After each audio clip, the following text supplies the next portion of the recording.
set. Am I chopped liver? Right before I came down in the green room, Carolyn said, "Break a leg." And she said, so, you know what's great about being a disabled person? It's not the party butt.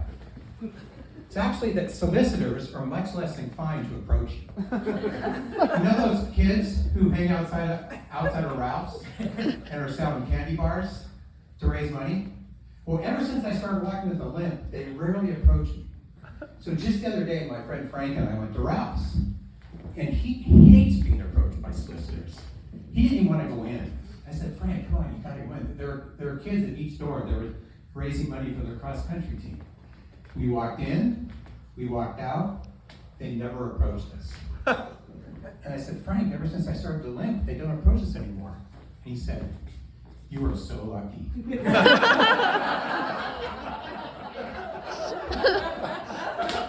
So, what am I looking at? You know, I actually don't mind if people ask me why I walk with a limp. It's fine. In fact, I think it's impolite or something. And sometimes I wonder, like, what would it take? What would it take for someone to feel like they just have to ask? So, sir, may I ask you a question, please? Oh. Let's say you and I were having lunch, and I had a large protrusion coming out of my throat, like 6 inches, and it was pulsating. Would you be inclined to say, "Hey, does something happen to your forehead," or would you not say it? I would say it. Would you say anything? You, sir? I would say something. You are so rude.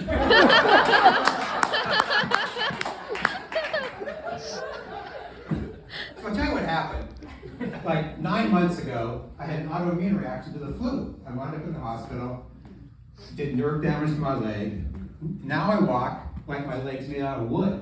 And let's face it, it's not really high quality wood. This is more particle board than oak. So it turns out that my case is really rare, like 1 in a million. And I'll tell people that, and sometimes they'll say, "Ha ha, you should buy a lottery ticket."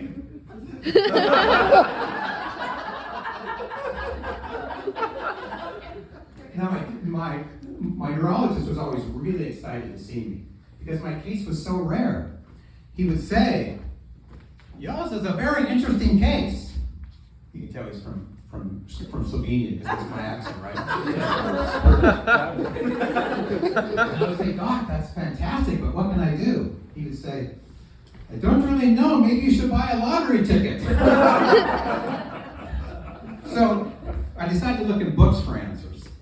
And actually, my wife and I used to own a bookstore. It was 45 miles north of Seattle in a town called Stanwood. We owned it for 8 years. And you actually learn a lot when you own a bookstore. Like, one of the things you learn is that, and I'm telling you, without exception, every grandchild is brilliant. What often happened is someone would come into the store and say, "I'd like a copy of War and Peace." We'd say, "Wow, that's quite a commitment. Good for you."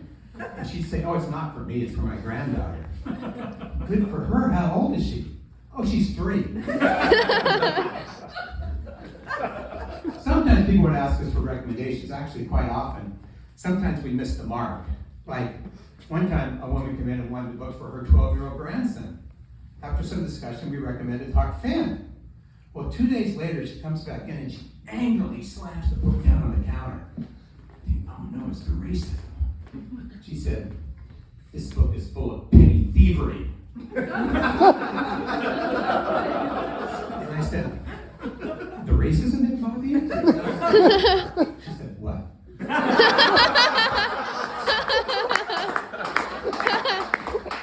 So, we were committed to the principle that everyone should read whatever they wanted to read. We weren't going to get in the way. But sometimes it can be difficult to stick to your principles. So, one year, when we owned the store, a bomb went off in the bathroom of the boys' high school. And at that time, there was a book that was popular in certain circles called The Anarchist Cookbook. No. I see people nodding. They probably bought it themselves. Identify yourselves. It contained lots of useful information, like how to build a homemade bomb. We happened to sell a copy 2 days before that bomb went off. Purely a coincidence! So, a couple couple days after the bomb went off, a kid comes in and says, "I'd like a copy of the Anarchist Cookbook." Oh, fuck. Which put us in a difficult position. We had our principles, but come on. We came up with a solution. We said, we're out of the Anarchist Cookbook. We have something called the Betty Crocker Cookbook. It has lots of great recipes. And he went for it. He was so relieved. Until 2 days later at the local post office, there was an explosion of cherry flambé.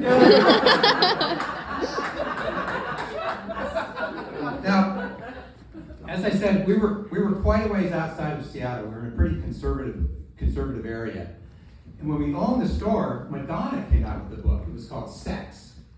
And it was very explicit, full of, I didn't see it myself, I just want to make that clear. Lots of photos, very explicit material. We lived in a conservative area, so you can just imagine what happened. We sold out in 2 days. So, a couple days after we sold our last copy, a man comes in and asks if we had a copy. I said, "Oh, gee, I'm sorry, sir, we're out. The publisher's out. We can't order it." It turned out he didn't really want the book. He spoke in kind of a menacing way. "Word's gotten around town you're carrying that book. I was just talking to Mayor Larson about what a filthy store this is." And I said, "Really? Did he show you his copy?"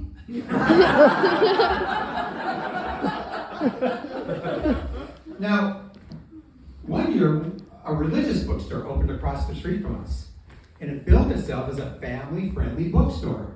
And it was. Parents would drop their kids off there and come to our store and buy 50 Shades of Grey.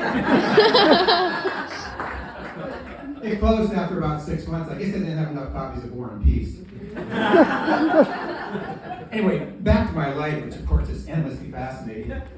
So, my wife and I went to France a couple years ago, and we went to go to the Louvre, and there was a long line.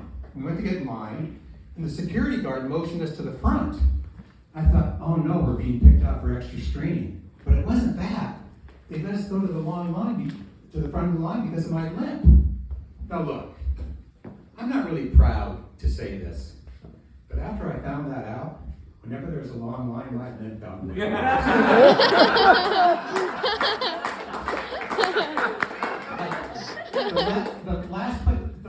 The last day we were there, we went to the D'Orsay, the really long line. I was walking with a dangling arm. I had some kid come up to me, "Mr. Quasimodo, I'm going to have your France was great, but it did have its challenges. Like, we stayed at Mont Saint Michel, and our hotel was quite a ways up the hill. And the only way to get up there was by stone stairs. And there were no railing, which was a little difficult for me. But I figured out if I went down on all fours like a dog, and it worked. And talk about fending off solicitors. It was like parting the Red Sea. People were so freaked out. But you know what? I got to the top, and I figured that this is a story that someday I can tell my grandkids if I ever have any grandkids. And if I do, I can tell you one thing, they'll be really smart. Thank you.